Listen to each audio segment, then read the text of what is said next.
Okay, so now we will see next 5 question, that is from question number 86 to question number 90, and all these questions are related to GCP PD exam, and they are available on examtopics.com website.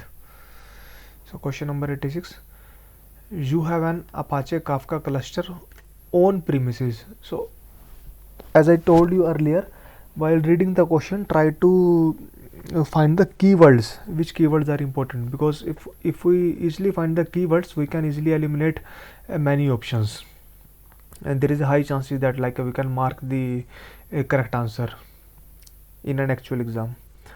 So you have an Apache Kafka cluster on premises. So we have Apache Kafka cluster which is in on premises with topics containing web application logs. So we know like the topics is a concept in the Apache Kafka. So like every data get write and read from the topics. So we have Apache Kafka cluster on our own premises, and they write the logs into the topics. So the topics containing the web logs, you need to replicate the data to Google Cloud for analysis in the BigQuery.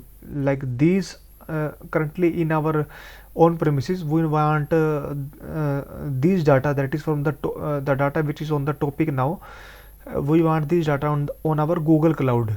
So rather than the on premises, we need into the Google Cloud, and in the Google Cloud we need into the BigQuery, and also in the cloud storage. The preferred replication method is mirroring. So like in the Kafka, like there is a one method that is the mirroring. So in the part of the mirroring, we will like mirror the like these logs from one cluster to the another cluster, and to the preferred replication method is mirroring. So they have already told that we need to perform the mirroring to avoid deployment of Kafka Connect plugins. So that like the mirror, if you use the mirror concept, the mirror concept basically like to copy one data. Let me show you mirroring in Kafka. So Kafka mirroring feature make it possible to maintain a replica of an existing Kafka cluster. The Kafka mirror cluster use an embedded Kafka consumer to consume message from a source cluster. So this, and if you see the what is topic in Kafka, so topic is a category field name to which records are stored and published. So right, and all the Kafka records are organized into topics, and the question it is mentioned like this only, like that is you have Apache Kafka cluster on premises with topics containing the application log. So you don't need to confuse with like what is topic.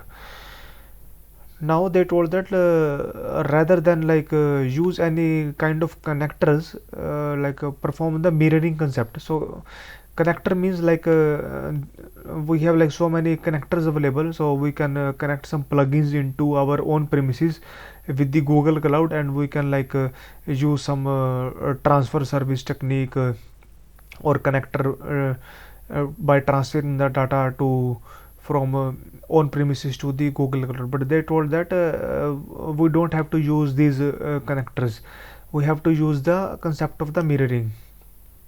So what should you do? So we have 4 options.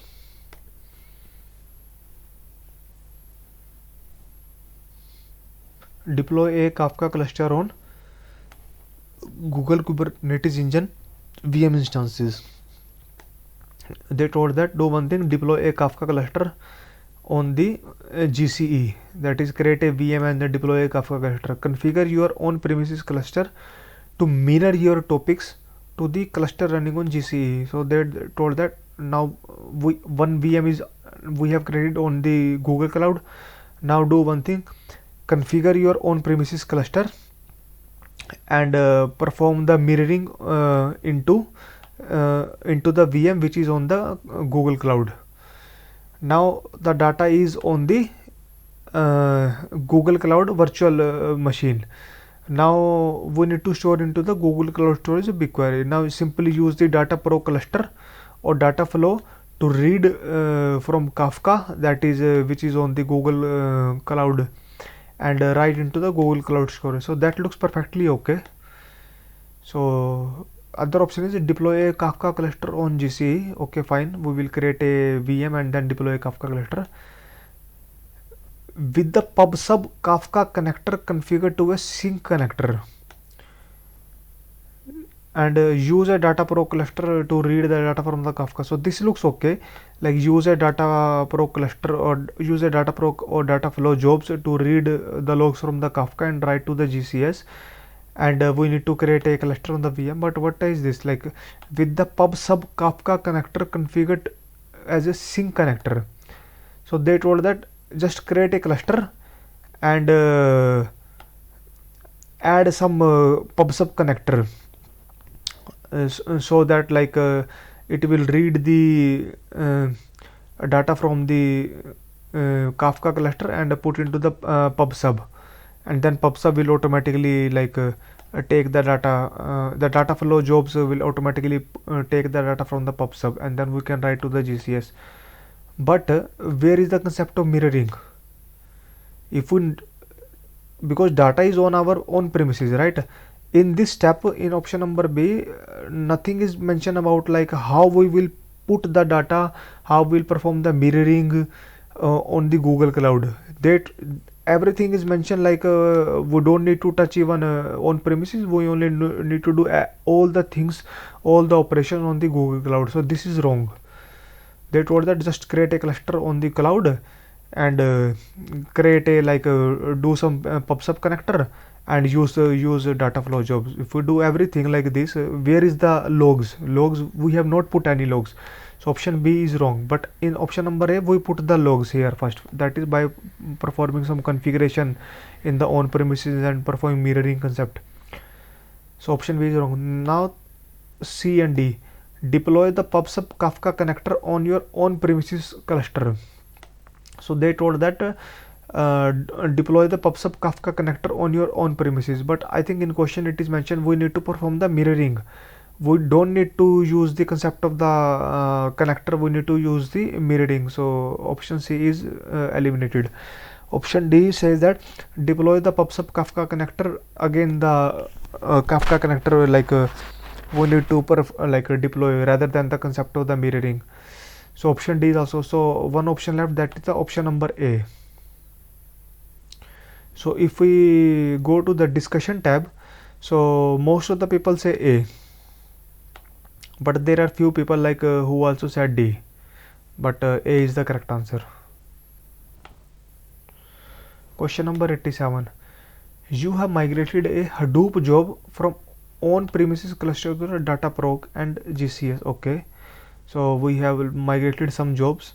Your Spark job is complicated analytic workload that consists of many shuffling operations, and initial data are Parquet files. So the keywords are there are Hadoop jobs which earlier run on the on-premises. Now it is running on the Google Cloud and using the Datapro. Okay, and the jobs are like very complicated and they are doing some many shuffling operations, and the files are in the form of Parquet files, and the size of Parquet files is 200 to 400 MB. You are some like you see some degradation in the performance. Okay, now we notice that like the performance gets degraded after migration. So we need to optimize it. How we will optimize it? And one thing is mentioned that our project is very cost sensitive, so we need to use the pre-immutable VM only. Like so you like to continue with the Datapro on pre-immutables VM for this workload. So it doesn't mean that we told that okay we are using Datapro, so do one thing, we will use some another VM or some another methodology. No, it is clearly mentioned it is a cost sensitive, so we only like use the pre-immutable VMs and only 2 non-pre-immutable workers, right? So how should you do? First thing is that increase the size of the Parquet files to ensure them to be 1 GB minimum. So they told that now the Parquet file is 200 to 400 MB size each. Increase the size to 1 GB minimum. So that looks okay, because generally like it is recommended like rather than so many small files, create a one large file, because if there is so many small files and we perform so many operations, so there should be a bottleneck and the performance get decreased. So if we increase the file size, so there should be only one file, and a little bit like increase in the performance, like we can see. So option A looks okay. Switch to the TF records format instead of the Parquet file. So this doesn't look correct, because we have mentioned like we have the Parquet file, so they told that first use the TF records format. So this doesn't look correct. Switch from HDD to HDD, copy initial data to GCS to HDFS run, and run the Spark job. Okay, so this is generally also like a recommended approach, like if like our performance is getting degraded because we are reading the data from the you can say switch the data, switch from HDD to SSD, Spark the job, copy back the result to the GCS. So let's suppose the initial data in our GCS, right? So generally, like when we run on the data probe, it is recommended that data should be on the Google Cloud, right? So they told that first thing is that like whatever the VM we created, rather than the HDD, use the SSD. So as we know, SSD is very fast. And the second thing is that rather than reading the data from the Google Cloud, use the HDFS, that is the inbuilt storage system, and then run the job and copy back result to Google Cloud, because finally we need to store the result into the Google Cloud. So that looks okay, but it is mentioned here we are using the pre-emutable VM. So in the pre-emutable VMs, like we can't create the HDFS storage. So option C is wrong. Switch from HDD to SSD, override the pre-emutable VM configuration to increase the boot disk size. So they told that do one thing, when we create the pre-emutable VM, switch from HDD to SSD. Okay, this will increase the performance. Override the pre-emutable VM configuration. So change the configuration of the VM and increase the boot disk size. If we increase the boot disk size, it will increase the performance as well. So out of option number A, B, C, D, B is eliminated, C is eliminated. Only A looks okay, D looks okay, right?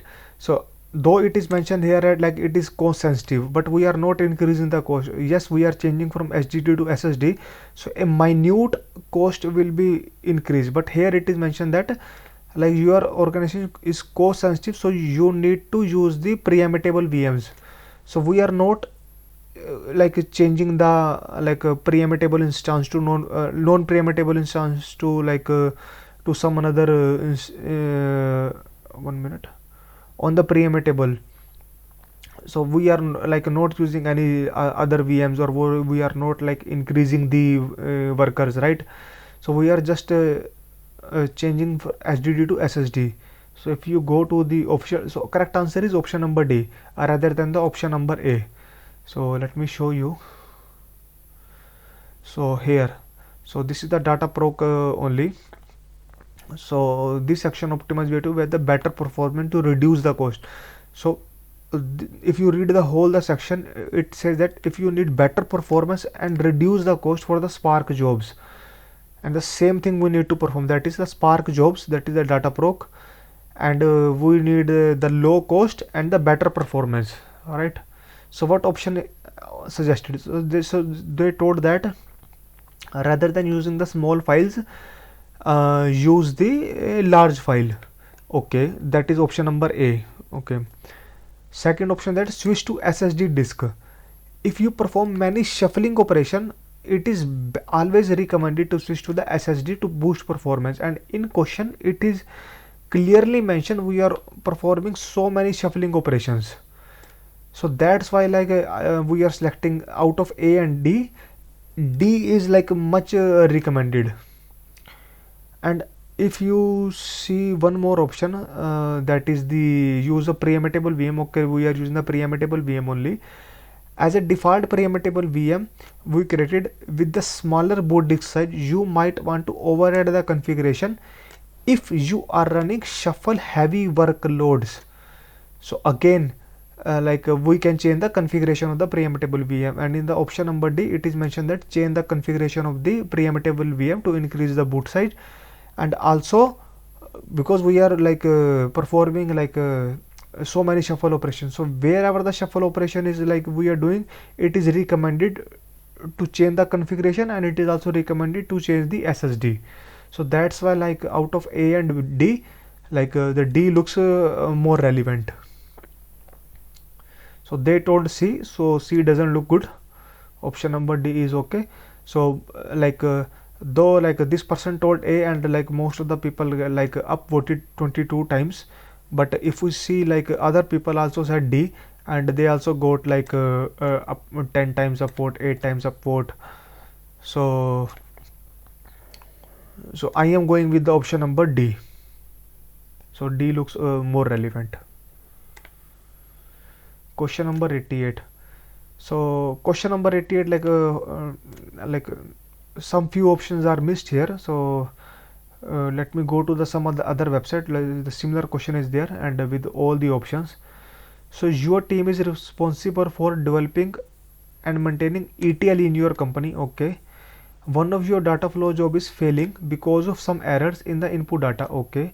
You need to improve reliability of the pipeline, including being able to process all failing data. Okay. So they told that there is a one ETL pipeline, and in the ETL pipeline we know like we give some input data, and ETL will like ETL pipeline will process that data, right? But we have noticed that because of some error in the input data, one job is failing. So how we will like improve this? All right, and we like want to reprocess the failing data as well. So how we will like improve the reliability? Reliability means the job should not be fail. So we know like in the programming concept, like there is a try catch block, right? So we just use the try catch block. Okay, give a try. If the input data is okay, then it will run fine. If it is not okay, then it will like go into the catch block, rather than the program should fail. So if you read A, B, C, D, A told that add a filtering step to skip these type of errors, right? How we will like skip like these types of errors? Like we don't know now what type of input, like okay, we will analyze, okay, these are the some errors in the input data, but in the future there could be some another error, again the job will fail, again we need to add those some steps. So how many steps we will add? So this is not relevant. So if you read option number B, C, D, they all told that add a try catch block, add a try catch block, add a try catch. So option number B, C, D looks more relevant, because we need to improve the reliability. Add a try catch block to do to your do-fn. Do-fn is like one of the function in the data flow jobs that transform the data, extract error rows from logs. So they told that okay, add a try catch block in this function that will transform the data, and it will extract the error logs. Okay, fine. And third options they did, okay, add a try catch block to your this function and transform the data, write error log to the pub sub directly. Okay. So out of B and C, C looks more relevant, because they told that just extract the logs. They told that like write the logs to the pub sub. Okay. Option number D said that add a try catch block to do fn that transform the data, use a side output to create a p collection that can store a pub sub later. Okay, so out of C and D, D looks more relevant, that is to use a side output to create a p collection that can be, so for the error record like use a side output to the, and this is always recommended. Let me show you. If you read the official documentation, that is detecting an exception in the worker code. So while your job is running, you may encounter errors, right, in or exceptions. These errors generally means that the do-fn in your pipeline code have generated unhandled exception, and that will cause our data flow job will be failed. So exception in the user code are reported in the monitoring logs, and we can see the errors. So let's go like this error will come. Now consider guarding against error in your code by adding exception handler. So first thing is that we need to add the try catch block. So out of A, B, C, D, A is eliminated, B, C, D is okay. For example, if you like to drop element that fails some custom valid input validation done in a Pardot. So the Pardo is also the one of the function with doFn. So they told that if we want to handle some like input validation or some input data, we should be done into the Pardo. So as part of the Pardo, what we will do is like we will add some additional output, or you can say like you add this the sliding output, and that output will be like stored to the pub sub later. So option D looks more relevant. Option A totally wrong. Out of B, C, we see that option C looks more relevant, so option B eliminated. Now option C and option D looks more relevant, so option D looks okay. Okay. Now question number 89. You are training a model to predict housing prices. Okay. Your plan is to train a fully connected neural net. Okay. You have discovered that the data set contain latitude and longitude. So we have like two feature, that is the maybe multiple feature, but in that data set we have the latitude and longitude feature. A real estate professional have told you that the location of the property is highly influential on the price. So they told that these two feature will has direct impact on our output, that is the price. So you would like to engineer a feature that incorporates this physical dependency. So they told that we need an extra feature that incorporate the physical dependency, that is the physical dependency means the feature depending, the price will be depend upon the latitude and longitude. So what should you do? Provide latitude and longitude as input vector to the neural net. No, we will provide this latitude and longitude, but they told that we need to create engineer a feature. So we need to create a new feature. So option A is wrong. Create a numeric column from a feature cross of latitude and longitude. So they told that okay, create a one more feature, that is totally okay, by a cross of latitude and longitude, or you can say by multiplication of latitude and longitude values. So that looks okay. Create a feature cross of latitude and longitude, bucketize at the minute level, and use L1 regularization during optimization. So out of B and C, C looks more relevant. Why C looks more relevant? Because in the question it is mentioned that the location of the property is highly influential. So we like there are two types of like regularization. One is L1 regularization and one is L2 regularization.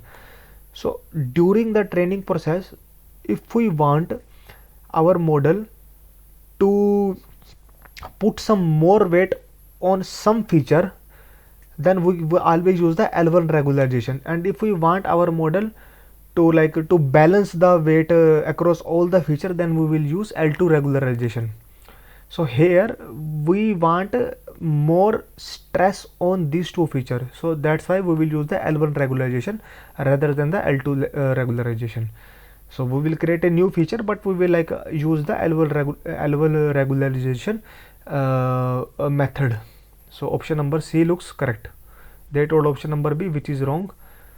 So if you see, most of the people say option number C. So use L1 method when you need to assign a greater importance to more influential features, and use L2 when all the features are like we need to put in a equal weights.